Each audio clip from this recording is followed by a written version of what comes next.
Hai anak-anak, bagaimana kabarnya? Semoga kita selalu diberi kesehatan, sehingga kita bisa tetap semangat untuk belajar. Kali ini, kita akan belajar mengenai hakikat dan teori kedaulatan. Sudah siap? Terlebih dahulu, akan saya sampaikan kompetensi dasar dan indikator pembelajaran. Kompetensi dasar yang pertama yaitu memahami ketentuan tentang bentuk dan kedaulatan negara sesuai Undang-Undang Dasar Negara Republik Indonesia tahun 1945. Yang kedua yaitu memaparkan penerapan tentang bentuk dan kedaulatan negara sesuai Undang-Undang Dasar Negara Republik Indonesia tahun 1945. Indikatornya yaitu setelah mempelajari kegiatan pertama ini, diharapkan dapat menjelaskan tentang hakikat dan teori kedaulatan.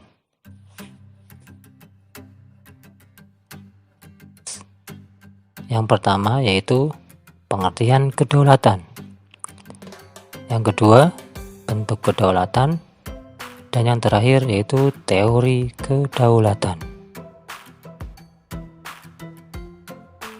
Sekarang kita masuk ke materi yang pertama yaitu pengertian kedaulatan.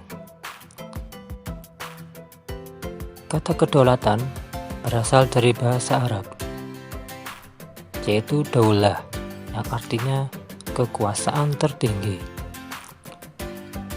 Pengertian kedaulatan itu sendiri adalah kekuasaan yang tertinggi untuk membuat undang-undang dan melaksanakannya dengan semua cara yang tersedia.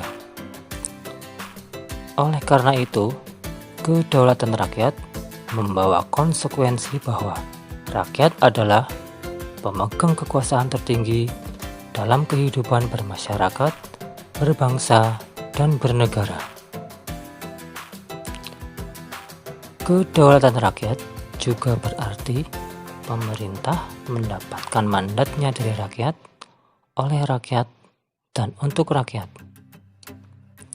Pemerintahan oleh rakyat mengandung pengertian bahwa pemerintahan yang ada diselenggarakan dan dilakukan oleh rakyat sendiri.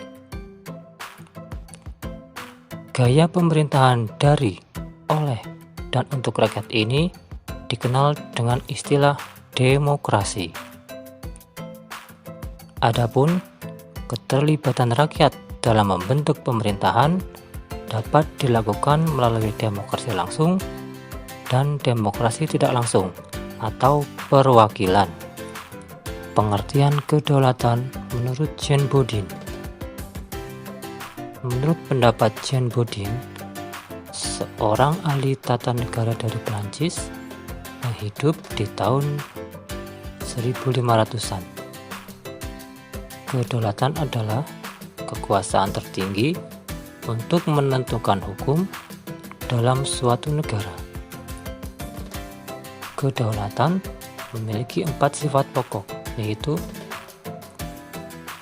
A. Asli. Artinya, kekuasaan tidak berasal dari kekuasaan lain yang lebih tinggi. B. Permanen. Artinya, kekuasaan itu tetap ada sepanjang negara tetap berdiri, walaupun pemerintah sudah berganti. C. Tunggal.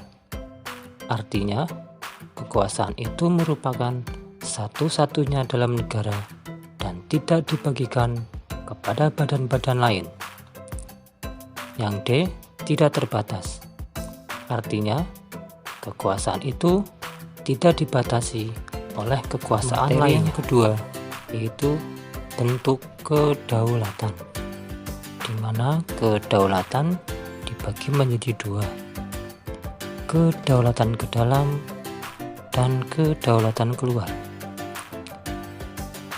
Kedaulatan ke dalam berarti bahwa bangsa yang merdeka memiliki kekuasaan untuk menyusun dan mengatur organisasi pemerintahan sendiri menurut kehendak bangsanya sendiri, serta kekuasaan untuk mengelola semua yang ada di wilayahnya yang mengandung sumber daya alam, baik di darat, laut, maupun udara, untuk kemakmuran rakyatnya tanpa campur tangan negara lain berdasarkan peraturan perundang-undangan yang berlaku. Kedaulatan keluar berarti mempunyai kekuasaan untuk berhubungan dan bekerja sama dengan bangsa lain tanpa terikat oleh kekuasaan lain. Contoh pelaksanaan kedaulatan keluar antara lain mengadakan perjanjian dengan negara lain, menyatakan perang atau perdamaian, ikut serta dalam organisasi internasional, dan sebagainya.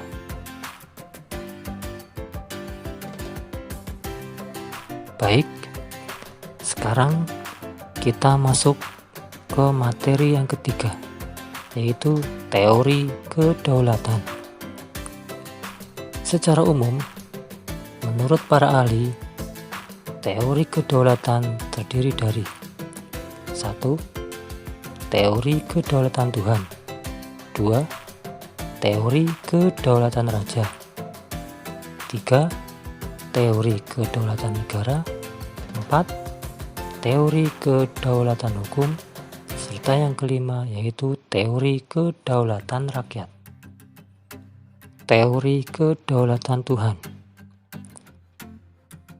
Teori kedaulatan Tuhan merupakan teori kedaulatan yang pertama dalam sejarah. Teori ini mengajarkan bahwa negara dan pemerintah mendapat kekuasaan tertinggi dari Tuhan sebagai asal segala sesuatu. Teori ini umumnya dianut oleh raja-raja yang mengaku sebagai keturunan dewa, seperti raja-raja Mesir kuno, Kaisar Jepang, dan raja-raja Jawa zaman Hindu. Teori kedaulatan Tuhan dipelopori oleh Augustinus, Thomas Aquinas, Friedrich Hegel, dan F.C. Stark. Teori kedaulatan raja. Teori ini mengajarkan bahwa kekuasaan tertinggi terletak di tangan raja sebagai penjelmaan kehendak Tuhan.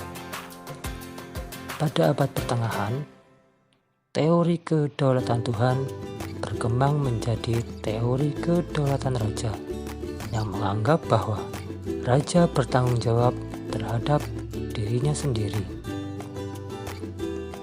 Akibat dari anggapan ini, maka kekuasaan raja menjadi sewenang-wenang, seperti yang dikatakan oleh Raja Prancis, Raja Louis, yang mengatakan bahwa negara adalah saya. Peletak dasar teori ini adalah Niccolo Machiavelli dan dikembangkan oleh Jean Bodin dan Thomas Hobbes. Teori kedaulatan hukum. Teori ini mengajarkan bahwa kekuasaan tertinggi berasal dari hukum yang berlaku, di mana penyelenggaraan negara dan penegakan hukum dibatasi oleh hukum. Pelopor teori kedaulatan hukum diantaranya Hugo de Groot, Craig, Immanuel Kant, dan Leon Duguid. Teori kedaulatan negara. Teori ini mengajarkan bahwa kekuasaan tertinggi terletak pada negara. Menurut teori ini, hukum dan konstitusi lahir menurut kehendak negara dan diabdikan kepada kepentingan negara. Dalam perkembangannya, para penganut teori ini memegang pemerintahan secara diktator. Peletak dasar teori ini antara lain Jean Bodin, Friedrich Hegel, George Jelinek, dan Paul Laban. Teori kedaulatan terakhir yang kita bahas yaitu teori kedaulatan rakyat. Teori ini mengajarkan bahwa rakyat merupakan kesatuan yang dibentuk oleh suatu perjanjian masyarakat yang menghasilkan penyerahan hak-hak rakyat kepada pemerintah, dan pemerintah mengembalikan hak dan kewajiban pada rakyat melalui peraturan perundang-undangan. Pelopor teori ini antara lain John Locke, J.J. Rousseau, dan Montesquieu. John Locke menyimpulkan bahwa terbentuknya negara melalui dua cara. Yang pertama yaitu Pactum Unionis, yaitu perjanjian antara individu untuk membentuk suatu negara. Serta yang kedua yaitu melalui Pactum Subjectionis, yaitu perjanjian antara individu dan wadah atau negara untuk memberikan kewenangan atau mandat kepada negara berdasarkan konstitusi atau undang-undang dasar. Sedangkan Montesquieu berpendapat bahwa pembagian kekuasaan dalam negara dibagi atas 3 kekuasaan, yaitu 1. Kekuasaan legislatif, di mana kekuasaan untuk membuat peraturan perundang-undangan dalam suatu negara. Kedua, kekuasaan eksekutif, di mana kekuasaan untuk melaksanakan peraturan perundang-undangan yang berlaku.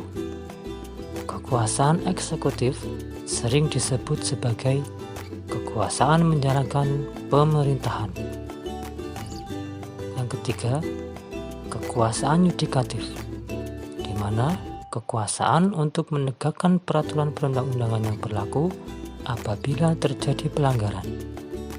Kekuasaan yudikatif sering disebut sebagai kekuasaan kehakiman. Demikian penjelasan materi tentang hakikat dan teori kedaulatan. Semoga bermanfaat. Terima kasih dan sampai jumpa di materi selanjutnya.